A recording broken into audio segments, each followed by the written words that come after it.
Inggris telah menyatakan dukungan penuh terhadap permohonan Indonesia untuk bergabung dengan Organization for Economic Cooperation and Development, OECD.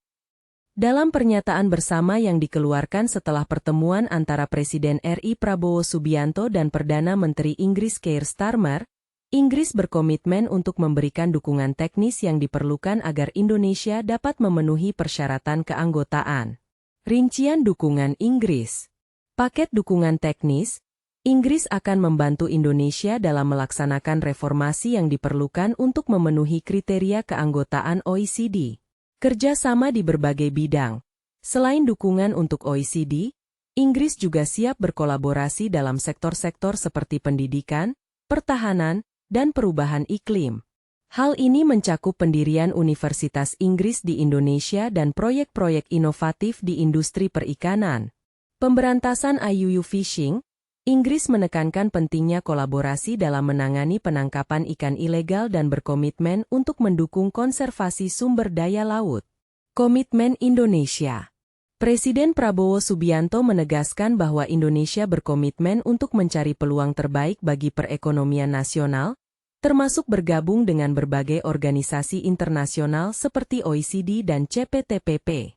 Ia menggarisbawahi pentingnya reformasi struktural untuk mencapai tujuan tersebut. Harapan masa depan. Bergabungnya Indonesia dengan OECD diharapkan akan membawa manfaat signifikan bagi pertumbuhan ekonomi dan tata kelola yang baik di negara ini. Indonesia berambisi menjadi anggota penuh dalam waktu 3 tahun ke depan, menjadikannya negara ASEAN pertama yang bergabung dengan organisasi tersebut. Untuk menjadi anggota penuh Organization for Economic Cooperation and Development, OECD, Indonesia harus memenuhi berbagai persyaratan yang mencakup reformasi di berbagai bidang kebijakan. Berikut adalah beberapa persyaratan utama yang harus dipenuhi. Point 1. Kepatuhan terhadap standar OECD.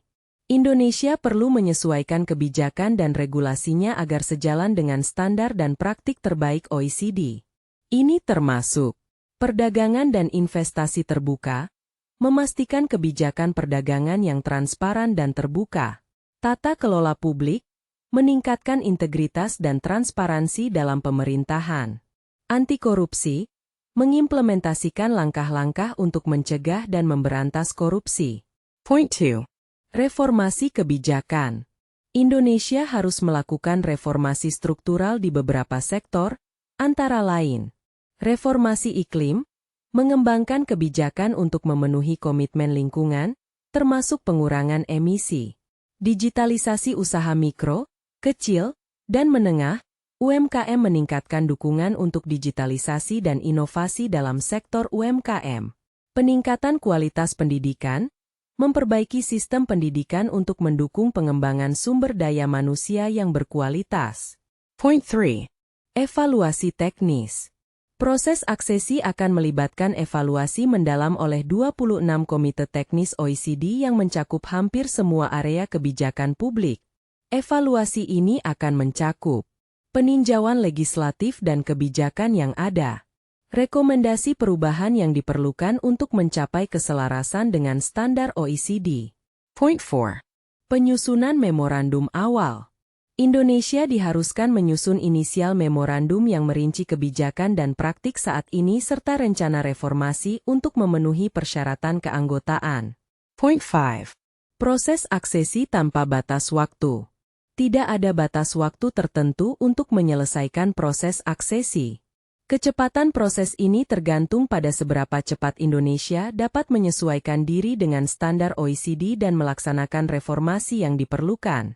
Dengan memenuhi persyaratan ini, Indonesia berharap dapat menjadi anggota penuh OECD pada tahun 2027, menjadikannya negara ASEAN pertama yang bergabung dengan organisasi tersebut.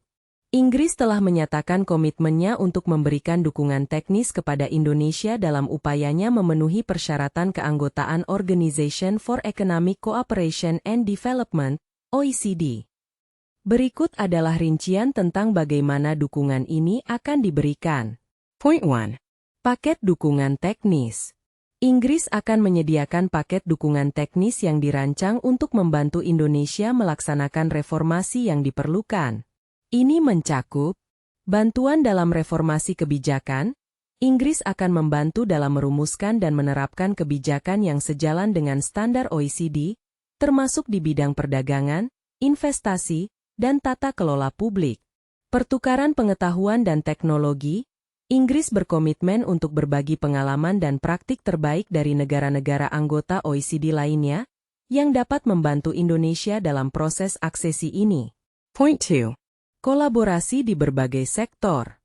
Dukungan Inggris juga mencakup kolaborasi di beberapa sektor kunci, seperti perikanan dan konservasi. Inggris akan mendukung pengembangan industri perikanan yang berkelanjutan dan membantu mengatasi masalah penangkapan ikan ilegal. Pendidikan dan kesehatan, kerjasama di bidang pendidikan tinggi dan kesehatan juga akan diperkuat, termasuk pendirian Universitas Inggris di Indonesia. Point 3. Evaluasi dan penyesuaian kebijakan. Sebagai bagian dari proses aksesi, Indonesia harus menyusun inisial memorandum yang merinci kebijakan saat ini dan rencana reformasi. Inggris akan memberikan bantuan dalam penyusunan dokumen, membantu dalam penyusunan dokumen yang diperlukan untuk evaluasi oleh OECD. Analisis kebijakan, memberikan analisis mendalam terhadap kebijakan Indonesia untuk memastikan kesesuaian dengan standar OECD. Point 4. Monitoring progress.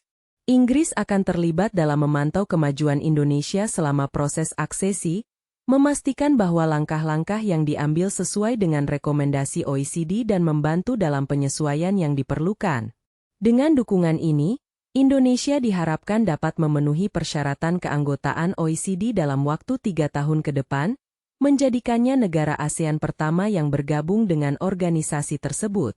Bergabung dengan Organization for Economic Cooperation and Development, OECD, diharapkan memberikan berbagai manfaat signifikan bagi Indonesia. Berikut adalah beberapa manfaat utama yang diantisipasi. Point 1. Peningkatan investasi. Keanggotaan OECD dapat meningkatkan daya tarik Indonesia sebagai tujuan investasi.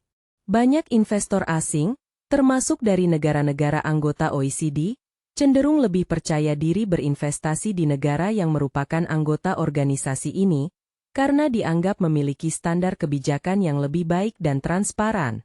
Point 2. Akses ke pasar global. Dengan menjadi anggota OECD, Indonesia akan mendapatkan akses yang lebih baik ke pasar negara-negara anggota lainnya. Ini akan membuka peluang perdagangan yang lebih luas dan meningkatkan ekspor produk Indonesia ke pasar internasional. Point 3. Peningkatan standar kebijakan. Bergabung dengan OECD memungkinkan Indonesia untuk menyesuaikan kebijakan dan regulasinya dengan standar internasional terbaik.